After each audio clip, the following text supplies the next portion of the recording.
ದಿನನಿತ್ಯದ ಅಗತ್ಯ ವಸ್ತುಗಳ ಮೇಲೆ ಉಳಿತಾಯ ಆಗುತ್ತೆ. ಹೇರ್ ಆಯಿಲ್ ಆಗಿರಬಹುದು, toothpaste, tooth brush, table ware, kitchen ware, ಸ್ನಾನದ ಸೋಪ್, ಶಾಂಪೂ ಆಗಿರ್ಬೋದು, ಬೈಸಿಕಲ್, ಗೃಹೋಪಯೋಗಿ ವಸ್ತುಗಳು ಮುಂತಾದವು ಕೂಡ ಈಗ GST 18ರಿಂದ 5ಕ್ಕೆ ಇಳಿಯುತ್ತೆ. ಟೇಬಲ್ ವೇರ್, ಕಿಚನ್ ವೇರ್ ಆಗಿರ್ಬೋದು, ಸ್ನಾನದ ಸೋಪ್, ನೀವು ಏನೆಲ್ಲ ತಗೋತೀರಿ, ಕಡಿಮೆ ರೇಟಲ್ಲಿ ಯಾವೆಲ್ಲ ವಸ್ತುಗಳನ್ನು ತಗೋತೀರಲ್ಲ ಅದು 12ಕ್ಕೆ ಬರ್ತಾಯಿತ್ತು. ಆವಾಗ ಈಗ 5ಕ್ಕೆ ಬರುತ್ತೆ. ಶೇಕಡ 5ರಷ್ಟು ಮಾತ್ರ ನಿಮಗೆ GSTಯನ್ನು ಹಾಕಲಾಗುತ್ತೆ. GSTಯ ಹೊರೆ ಕಮ್ಮಿ ಆಗುತ್ತೆ. ವಸ್ತುಗಳ ರೇಟ್ ಹಂಗೆ ಇರುತ್ತೆ. ಒಂದು 20 ರೂಪಾಯಿ ರೇಟ್ ಅಂತ ಬಂದಾಗ, ಒಂದು ಸೋಪ್ 20 ರೂಪಾಯಿ ಅಂತಂದಾಗ 20 ರೂಪಾಯಿನೇ ಇರುತ್ತೆ. GST ಅದ ಮೇಲೆ 5 ರೂಪಾಯಿ, ಆ ರೀತಿ. ಆವಾಗ ಎಷ್ಟಾಗ್ತಾ ಇತ್ತು? 12 ರೂಪಾಯಿ GSTನ ಹಾಕ್ತಾಯಿದ್ರು. ಈಗ 5 ರೂಪಾಯಿಗೆ ಇಳಿಕೆ ಆಗುತ್ತೆ. ಈ ರೀತಿಯ ವಸ್ತುಗಳ ಬೆಲೆ ಕಮ್ಮಿ ಆಗಿರುವಂಥದ್ದು. ಸೊ ಹಂಗಾಗಿ ದೀಪಾವಳಿ ಹಬ್ಬ ಇದೆ, ಎಲ್ಲ ವಸ್ತುಗಳ ರೇಟ್ ಕಮ್ಮಿ ಆಗುತ್ತೆ ಅಂಥೇಳಿ ಆ ಥರ ಅನ್ಕೋಬೇಡಿ ಯಾರು ಕೂಡ. ಎಲ್ಲ ವಸ್ತುಗಳ ರೇಟ್ ಕಮ್ಮಿ ಅಂತ ಹೇಳ್ತಾ ಇದ್ರು, ದೀಪಾವಳಿ ಗಿಫ್ಟ್ ಅಂತ ಬೇರೆ ಹೇಳ್ತಾ ಇದ್ರು. ಯಾವುದೇ ವಸ್ತುಗಳ ರೇಟ್ ಕಮ್ಮಿ ಇಲ್ಲಲ್ಲ ಅಂಥೇಳಿ. ಇದು ಬೇರೆ, GST ಇದು ಮಾತ್ರ. ಸೊ ಈ ರೀತಿಯ ಒಂದು ಬೆಳವಣಿಗೆ ಭಾರತದಲ್ಲಿ ಆಗ್ತಾ ಇರುವಂಥದ್ದು. 7-8 ವರ್ಷಗಳ ಹಿಂದೆಯೂ ಕೂಡ ಇದರ ಬಗ್ಗೆ ಪ್ಲಾನ್ ನಡೀತಾ ಇತ್ತು. ಜನಸಾಮಾನ್ಯರಿಗೆ GST ಹೊರೆ ಜಾಸ್ತಿ ಆಗ್ತಾ ಇದೆ, ಅದನ್ನು ಕಡಿಮೆ ಮಾಡಬೇಕು, ಮತ್ತಷ್ಟು ಸರಳೀಕರಣ ಆಗಬೇಕು ಅಂಥೇಳಿ ಅದೆಲ್ಲವೂ ಕೂಡ ಆಗ್ತಾ ಇದೆ.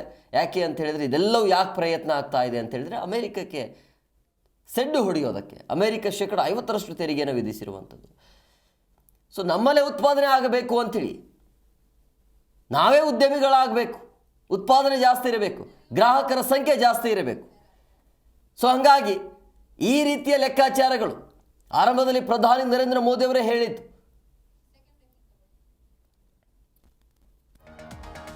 ಬೆಣ್ಣೆ, ತುಪ್ಪ, ಚೀಸ್ ಮತ್ತು ಡೈರಿ ಸ್ಪ್ರೆಡ್ಗಳು ಏನಿರುತ್ತಲ್ಲ ಅದರ ಮೇಲಿನ GST 12ರಿಂದ 5ಕ್ಕೆ ಇಳಿಕೆ ಆಗುತ್ತೆ.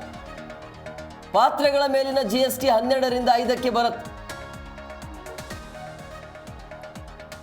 ಸೊ 12ರಿಂದ 5ಕ್ಕೆ ಇಳಿಯುವಂತಹ ವಸ್ತುಗಳು ಆಲ್ಮೋಸ್ಟ್ 99% ಎಲ್ಲ ವಸ್ತುಗಳ ರೇಟ್ ಕಮ್ಮಿ ಆಗುತ್ತೆ.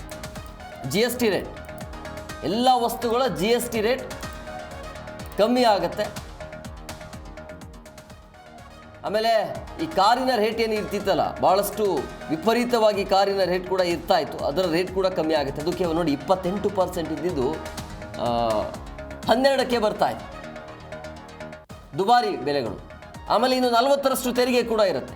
ಆ 40ರಷ್ಟು ತೆರಿಗೆ ಯಾವ ವಸ್ತುಗಳ ಮೇಲೆ ಬರುತ್ತೆ ಅಂತ ಹೇಳಿದ್ರೆ, ಮದ್ಯಪಾನ, ಯಾರೆಲ್ಲ ಕುಡಿತಾರಲ್ಲ ಮದ್ಯ ವ್ಯಸನಿಗಳು, ಅಂದರೆ ಅಪಾಯಕಾರಿ ವಸ್ತುಗಳ ಮೇಲೆ ಶೇಕಡ 40ರಷ್ಟು GST ಇರುತ್ತೆ. ಅದು ಕೂಡ ಒಳ್ಳೆ ಬೆಳವಣಿಗೆನೆ, ಆ ರೀತಿಯ ನಿರ್ಧಾರವನ್ನು ತೆಗೆದುಕೊಂಡಿರೋದು.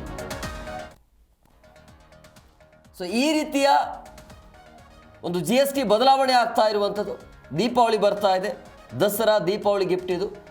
ಸೊ ತೆಗೆದುಕೊಳ್ಳುವಂಥ ವಸ್ತುಗಳ ರೇಟ್ ಆಟೋಮೆಟಿಕಲಿ ಈಗ ಕಮ್ಮಿ ಆಗುತ್ತೆ. ನೀವು ಏನೇ ವಸ್ತುಗಳನ್ನು ತೆಗೆದುಕೊಂಡಿದ್ರೂ ಕೂಡ, ಸಣ್ಣ ಪುಟ್ಟ ವಸ್ತುಗಳನ್ನು ಏನು ತೆಗೆದುಕೊಳ್ತೀರಲ್ಲ, ಗೃಹೋಪಯೋಗಿ ವಸ್ತುಗಳು, ಅದೆಲ್ಲವೂ ಕೂಡ 5ರಷ್ಟು ಮಾತ್ರ ನಿಮಗೆ ಸಿಗುತ್ತೆ ಇನ್ಮೇಲೆ. ಅಂದರೆ GST 5ರಷ್ಟು ಮಾತ್ರ. 12 ಇತ್ತು, ಈಗ 5ಕ್ಕೆ ಬರ್ತಾ ಇದೆ. ಕೇಂದ್ರ ಸರ್ಕಾರಕ್ಕೆ ಇದರಿಂದ ಹೊಡೆತ ಬೀಳುತ್ತೆ, ಬಟ್ ಅದನ್ನು ಸರಿ ಹೋಗ್ಬೋದು. ಇನ್ನು 2-3 ತಿಂಗಳಲ್ಲಿ ಸರಿ ಹೋಗುತ್ತೆ. ಯಾಕೆ, ಹೆಂಗೆ ಸರಿ ಹೋಗುತ್ತೆ ಅಂತ ಹೇಳಿದ್ರೆ, ಯಾವಾಗ ಇಲ್ಲಿ GST ಕಡಿಮೆ ಆಗುತ್ತಲ್ಲ, ತೆಗೆದುಕೊಳ್ಳುವವರ ಸಂಖ್ಯೆ ಜಾಸ್ತಿ ಆಗುತ್ತೆ. ಈಗ ರೇಟ್ ಕಮ್ಮಿ ಇತ್ತು ಅಂದರೆ ಒಂದಿದ್ದನ್ನು 2 ತಗೋತೀವಿ ನಾವು. 30 ರೂಪಾಯಿಗೆ 1 ಸಿಗ್ತಾ ಇದ್ದು 30 ರೂಪಾಯಿಗೆ 2 ಸಿಗುತ್ತೆ ಇನ್ಮೇಲೆ. ಆವಾಗ ಆ ವಸ್ತುಗಳನ್ನು ತೆಗೆದುಕೊಳ್ಳುವಂಥ ಸಂಖ್ಯೆ ಜಾಸ್ತಿ ಆಗುತ್ತೆ, ಉತ್ಪಾದಕರ ಸಂಖ್ಯೆ ಜಾಸ್ತಿ ಆಗುತ್ತೆ, ಉದ್ಯಮಿಗಳ ಸಂಖ್ಯೆ ಜಾಸ್ತಿ ಆಗುತ್ತೆ. ಆಟೋಮೆಟಿಕಲಿ ಈಗ ಏನು ಲಾಸ್ ಏನಾಗ್ತಾ ಇದ್ದಿಲ್ಲ, ಆರಂಭದಲ್ಲಿ ಏನು ಹೊಡೆತ ಬೀಳುತ್ತಲ್ಲ, ಅದೆಲ್ಲವೂ ಕೂಡ ಮುಂದಿನ ದಿನಮಾನಗಳಲ್ಲಿ ಸರಿ ಹೋಗುತ್ತೆ. ಇದು ಅಮೆರಿಕಾಗೆ ಟಕ್ಕರ್ ಕೊಡೋದಕ್ಕೆ ಮಾಡ್ತಾ ಇರುವಂಥ ಪ್ಲಾನ್ ಇದು.